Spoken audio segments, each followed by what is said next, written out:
Chair, delegates. Since our last conference, we have had several fundraising initiatives, including our second very successful Rose Ball in the Gresham Hotel last February. In August 2017, we launched the phone bank, which has led to an increase in regular contributions being made to the party for the election fund. If you would like to make a donation or set up a regular payment to our election fund, you can do so through the Labour Party website or by contacting head office. From our election fund, we funded our Repeal the Eighth campaign and most recently our campaign for the re-election of President Michael D. Higgins. Money well spent, I'm sure you will agree.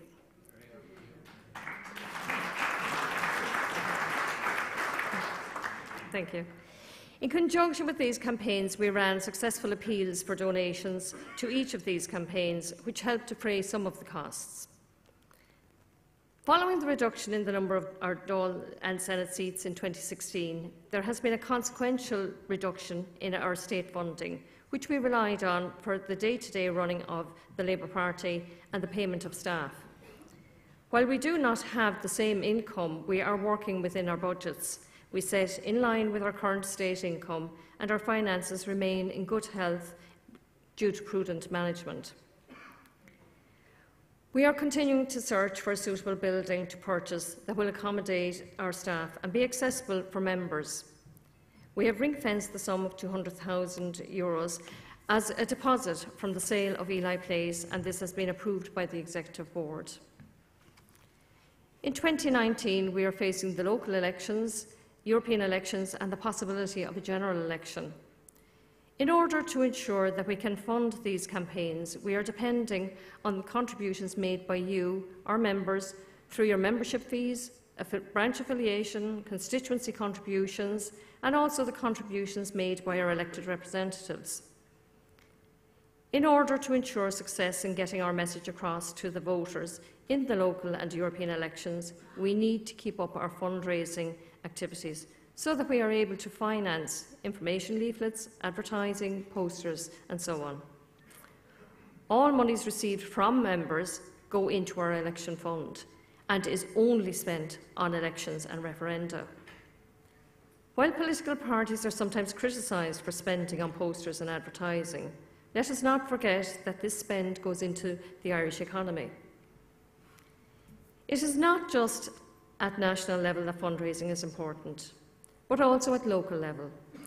It is important that branches and constituencies build funds in order to help their local and general election candidates, and especially first-time candidates, for the local elections in 2019. Local organisations should explore ways of fundraising which allows members who have the time to spare to participate in fundraising activities. Organising a race night, auction or musical event are good examples of such activities which can yield good returns for time spent in organising them. The additional value in fundraising activities can result in keeping contact with supporters who may not be interested in being actively involved in a branch, and also bring together members of different branches in the constituency. It is also a way of reaching out to past and to potential new members. I would like to thank the members of the Finance Committee for their help over the past year and a half. Every member has made an important contribution and been of great assistance to me. In these challenging times, I am conscious of the need to come up with new ideas in order to broaden our income base. Along with the Finance Committee, I am looking at several fundraising ideas at present, which I hope you will support. I would also like to express my appreciation of our hard-working staff in head office, both past and present, in particular our General Secretary, Brian McDowell, and Margaret Burns, our Financial Administrator. Lastly, may I thank you, our members, for electing me for another term as National Treasurer. I look forward to working on your behalf. Thank you, delegates.